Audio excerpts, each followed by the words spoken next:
আসসালামু আলাইকুম। আজকে আমি আমার করলা চাষের জন্য মাচা দেব।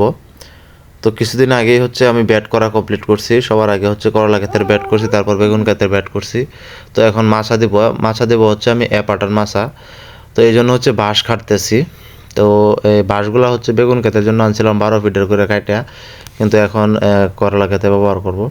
তাই বাঁশগুলো আগে কাইটা রেডি করতেছি। এর মধ্যে হচ্ছে যে বড় বাঁশগুলো যেগুলো আছে বা মোটা, তো এই মোটা বাঁশগুলোর হচ্ছে আমরা আগে দুইটা করে ফালটা করে নিছি, বা একটা বাঁশের দুইটা খুঁটি বানায় নিছি যেগুলো মোটা আছে বা বড় আছে।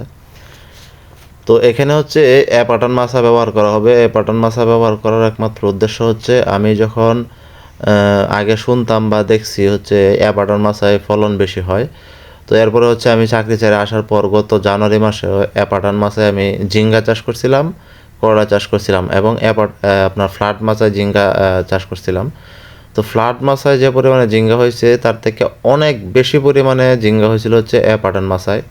তো এই মাছাগুলোতে রশি মাথায় বাঁধ দেওয়ার জন্য এবং রশি টানানোর জন্য এই রশিগুলো আমি আনছি। আর পাটান মাছায় পরীক্ষামূলকভাবে তখন অনেক বেশি ফলন পাইছিলাম, বিদায় এখন আবার আপনার করলা চাষে পাটান মাছা দিতেছি। তো পাটান মাছা দেওয়ার কিছু সুবিধা আছে এখান থেকে। আপনার ফল হারভেস্ট করতে সুবিধা হয় এবং আপনার কীটনাশক স্প্রে করতে সুবিধা হয়। তো এই যে দুইটা বেড নিয়ে হচ্ছে আমরা একটা মাছা দিব।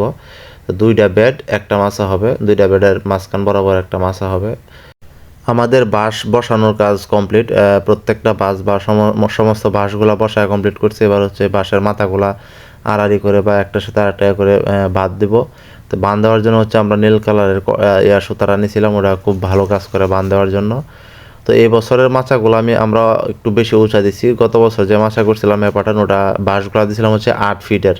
তো এই বছরের বাঁশগুলা দিচ্ছি হচ্ছে 10 ফিট, যার কারণে আমরা নিচে থেকে মানে পাইতেছি না, চেয়ার রাইখা চেয়ারের উপরে দাঁড়ায়া তারপর হচ্ছে মাথাগুলা বাঁধ দেওয়া লাগছে।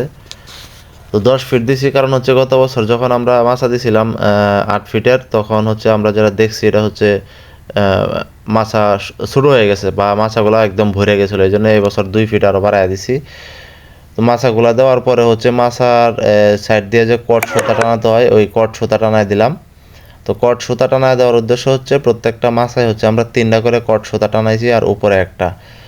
তো এক সাইডে 3টা দিছি, তো দুই সাইডে 6টা পড়ছে, উপরে একটা 7টা, টোটাল 7টা কট সুতা হয়েছে।